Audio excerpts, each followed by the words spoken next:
بسم اللہ الرحمن الرحیم۔ السلام علیکم ورحمۃ اللہ وبرکاتہ۔ حضرت حلیمہ سعدیہ فرماتی ہیں کہ جب میں مکہ معظمہ پہنچی اور حضور صلی اللہ علیہ وآلہ وسلم کے گھر آئی تو میں نے دیکھا کہ جس کمرے میں آپ صلی اللہ علیہ وآلہ وسلم تشریف فرما تھے وہ کمرہ سارا چمک رہا تھا۔ میں نے حضرت بیوی آمنہ سے پوچھا کیا آپ نے اس کمرے میں بہت سے چراغ جلا رکھے ہیں؟ تو حضرت آمنہ رضی اللہ عنہ نے جواب دیا، نہیں، بلکہ یہ ساری روشنی میرے لخت جگر پیارے بچے کے چہرے کی ہے۔ حلیمہ فرماتی ہے، میں اندر گئی تو حضور صلی اللہ علیہ وآلہ وسلم کو دیکھا کہ آپ سیدھے لیٹے ہوئے سو رہے ہیں اور اپنی ننھی مبارک انگلیاں چوس رہے ہیں۔ میں نے آپ صلی اللہ علیہ وآلہ وسلم کا حسن و جمال دیکھا تو فریفتہ ہو گئی اور حضور صلی اللہ علیہ وآلہ وسلم کی محبت میرے بال بال میں رچ گئی۔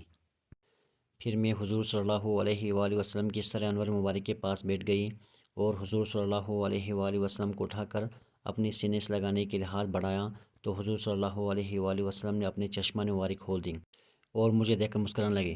اللہ اکبر! میں نے دیکھا کہ اس نور بھرے چہرے سے ایک ایسا نور نکلا جو آسمان تک پھیل گیا۔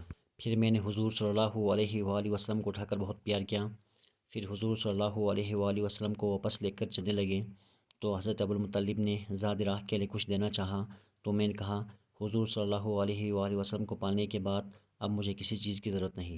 حضرت حلیمہ سعدیہ فرماتی ہیں، جب میں اس نعمت عظمیٰ کو گود میں لے کر باہر نکلی تو مجھے ہر چیز سے مبارکباد کی آوازیں آنے لگیں کہ اے حلیمہ رضی اللہ عنہا، رضائیت محمد مصطفیٰ صلی اللہ علیہ وآلہ وسلم کی تجھے مبارک ہو۔ پھر جب میں اپنی سواری پر بیٹھی تو میری کمزور سواری میں بجلی جیسی طاقت پیدا ہو گئی کہ وہ بڑی بڑی توانا اونٹیوں کو پیچھے چھوڑنے لگی۔ سب حیران رہ گئے کہ حلیمہ سعدیہ کی سواری میں یکدم یہ طاقت کیسے آ گئی؟ تو سواری خود بولنے لگی، میرے پشت پر اولین و آخرین کے سردار محمد مصطفیٰ صلی اللہ علیہ وآلہ وسلم سوار ہیں، انہی کی برکت سے میری کمزوری جاتی رہی اور میرا حال اچھا ہو گیا۔